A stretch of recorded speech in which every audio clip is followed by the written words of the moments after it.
A buffet restaurant that was once a part of everyday American life recently closed its doors forever. The steam trays that used to be refilled every few minutes now sit cold and empty. And the dining room that once couldn't fit another table on a weekend now sits completely dark. Across the country, something is quietly happening to the American buffet. And today we are looking at 12 major buffet chains that may be disappearing forever. Old Country Buffet. It was once the largest buffet chain in the United States. At its peak, it operated more than 600 locations across the country, and for millions of American families, it was simply the place you went when everyone wanted something different for dinner. The idea was straightforward. One price, endless food, something for everyone at the table. That formula worked extraordinarily well for decades. Parents could fill their plates with roast beef, while the kids loaded up on macaroni and cheese, and nobody had to argue about where to go. But the cracks started showing long before the final closures came. The parent company filed for bankruptcy in 2008, then again in 2012, then again in 2016. Each time the chain emerged smaller than before. Each time fewer locations survived the restructuring. The pandemic delivered the final blow.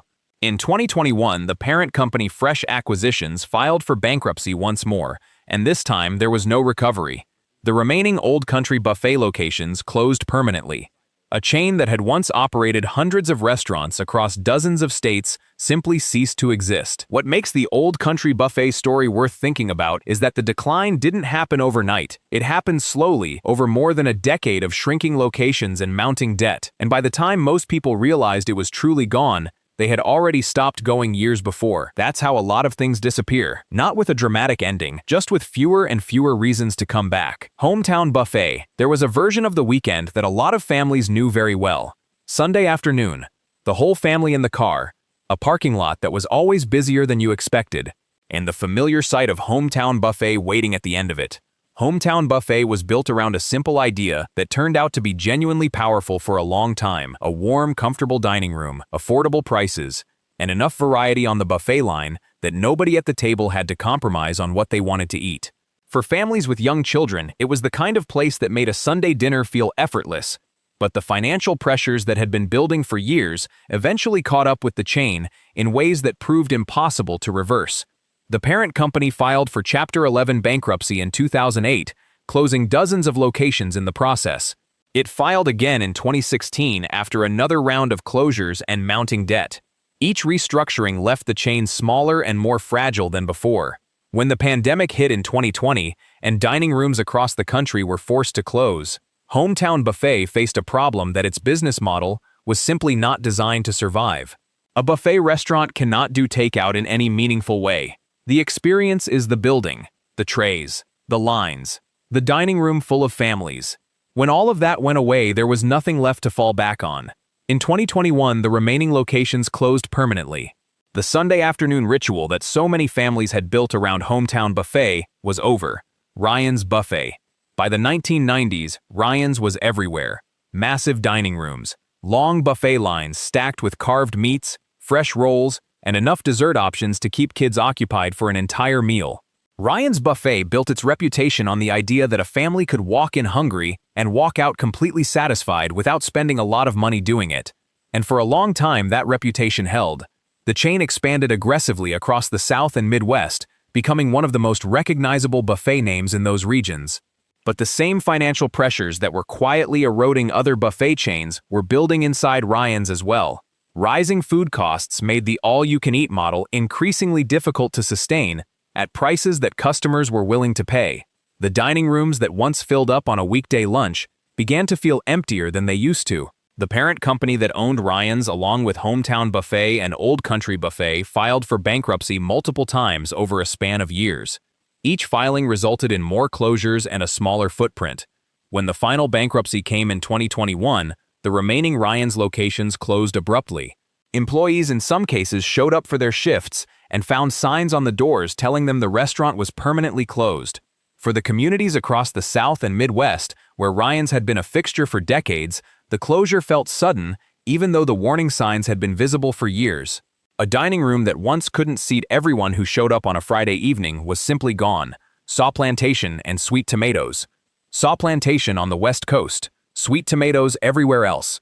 Two names for the same idea. A buffet built entirely around fresh food. salads made to order, freshly baked muffins, hot soups that changed with the season.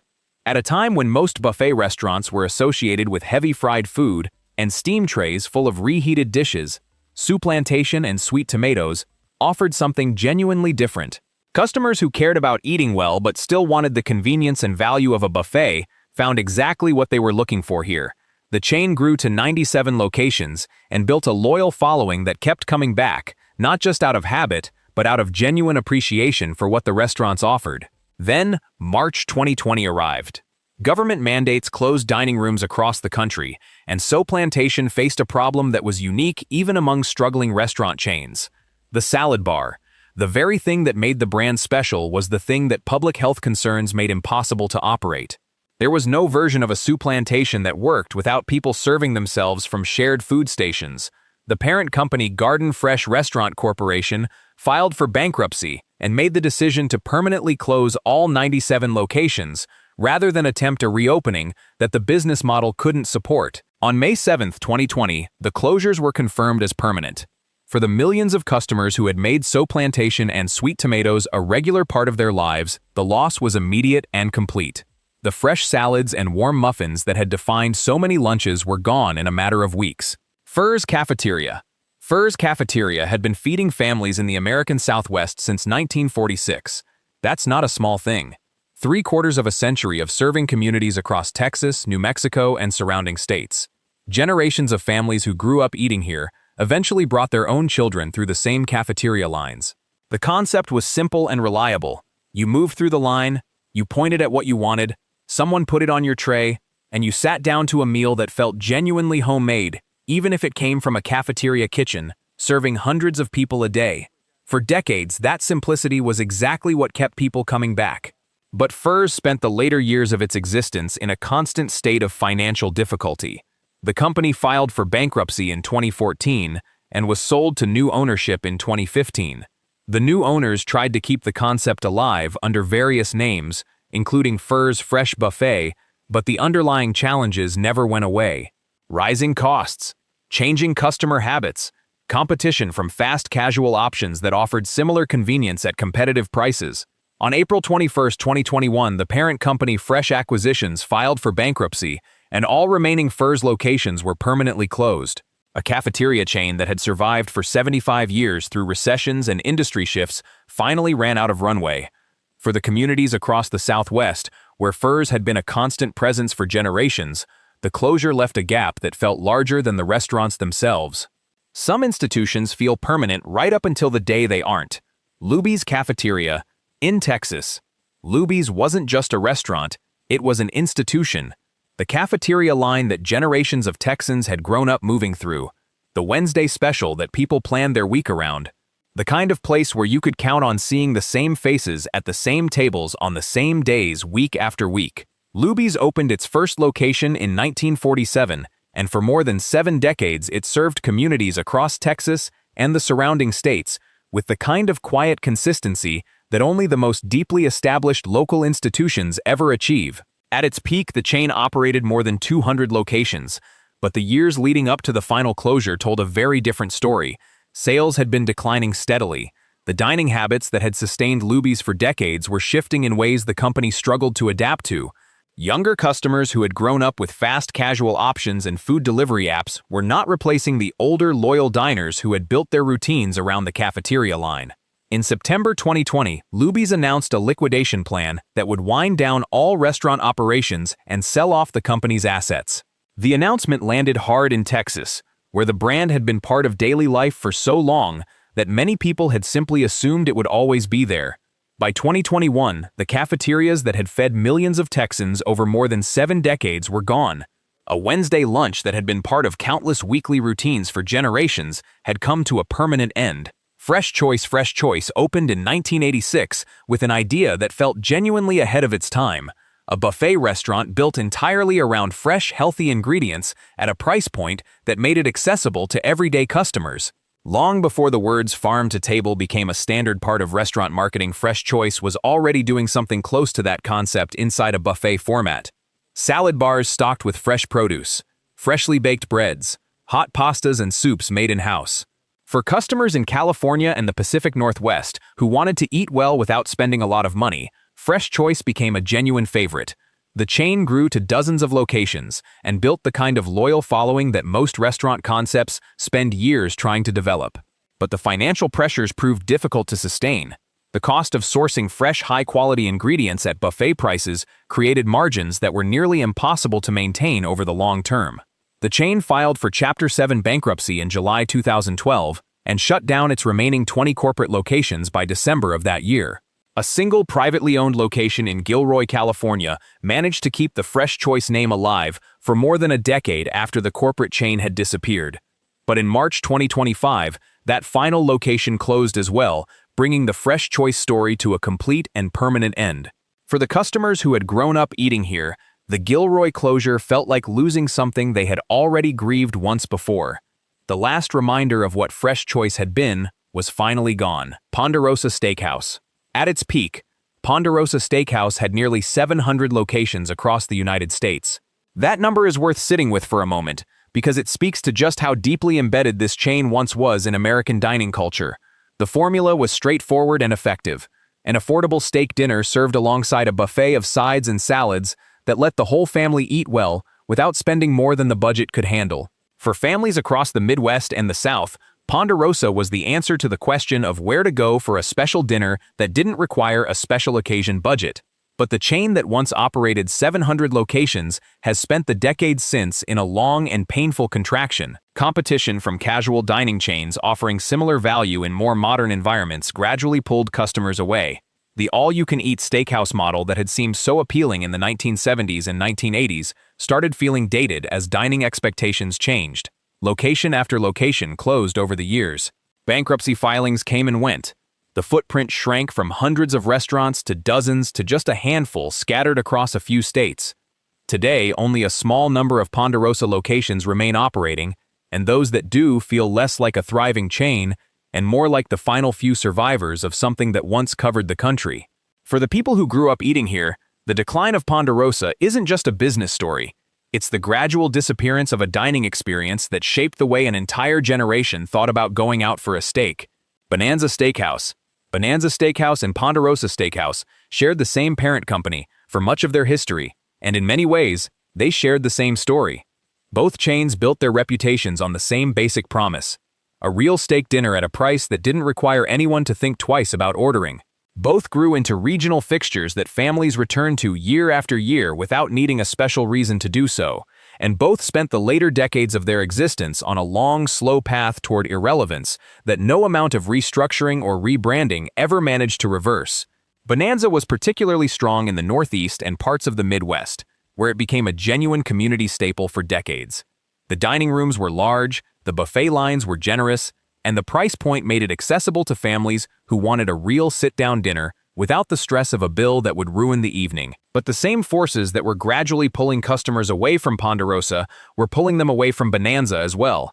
Casual dining chains with more modern atmospheres and broader menus started offering an experience that felt more current and more worth the money.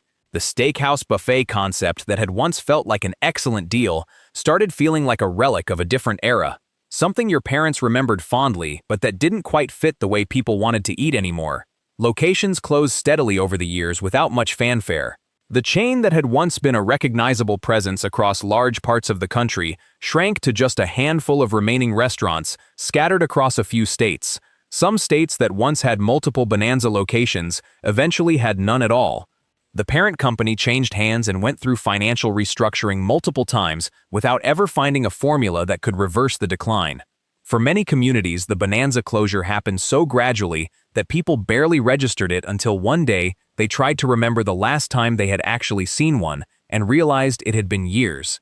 That's how quietly a familiar institution can disappear. Not with a dramatic announcement, just with fewer and fewer locations, until one day there are almost none left, and most people have already forgotten to miss it. Cicis Pizza. For a certain generation of American kids, Cicis Pizza was not just a restaurant. It was an event. The unlimited pizza buffet for a price that felt almost impossibly low. Endless slices of every combination imaginable, laid out under warming lights in a dining room that was almost always louder than it probably should have been. A salad bar. Dessert pizza. Cinnamon rolls sitting at the end of the line, and the particular joy of being able to eat as much as you wanted without anyone keeping track or making you feel like you were taking advantage of anything. Cicis built its entire business around that feeling, and for years it worked extremely well. The chain grew to more than 600 locations across the country and became one of the most recognizable pizza buffet names in American dining. Birthday parties happened here, Little League teams celebrated here, families came here on weeknights, when nobody felt like cooking, and nobody wanted to spend a lot of money going out. But the model that had made Cicis famous came under increasing pressure from every direction at once. Food costs rose significantly, making the unlimited buffet format harder and harder to sustain at prices customers were willing to pay. Labor costs rose as well, adding another layer of financial strain to an already thin-margin business. And perhaps most importantly, the customers, who had once been perfectly happy with a cheap unlimited pizza buffet, gradually became more demanding about what they expected in return for their money. Online reviews became more critical. Social media made it easier for complaints to spread.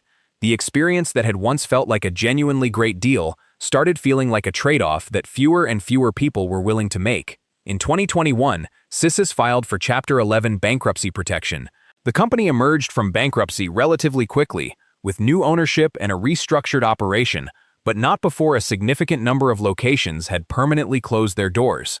The chain that once operated more than 600 restaurants now operates a fraction of that number. For many of the communities where a Cicis location used to be the bankruptcy and the closures ended, an experience that had been part of childhood memories for an entire generation, the unlimited pizza that once seemed like it would always be there eventually wasn't.